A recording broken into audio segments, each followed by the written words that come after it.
олиямо Чиловаи 34 сола нима шаби 10 июн дар ҳамоми хонааш даст ба худсӯзӣ задааст ва ҳамон шаб хонаводааш оташро хомӯш намуда олияморо ба бемористон мебаранд. Анвар Исмоилов, муовини сардухтури беморхонаи вилоятии шаҳри Кӯлоб, дар суҳбат ба радиои Озодӣ гуфт ки 96% бадани олиямо сӯхтааст ва онҳо тамоми талошашонро барои наҷоти ин зан анҷом дода истоданд. Ин мусоҳиби мо гуфт ки мутахассисони бо таҷрибаро аз душанбе ҳам даъват карданд ва олиямо ҳамеша зери назорати онҳо қарор дорад.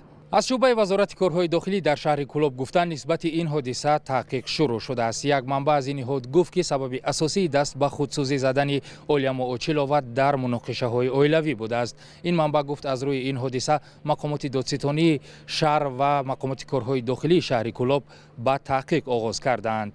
талошҳои мо то имрӯз барои гирифтани назари оилаи олиямо Очилова бенатиҷа буд, аммо ҳамсояҳои олиямо дар деҳаи сари осиёи ҷамоати зарбдори шаҳри Кӯлоб гуфтанд ин оила зиндагии тинҷу ором дошт ва намедонанд ки чаро олиямо даст ба худсӯзӣ задааст ва қасди ҷони худ кардааст.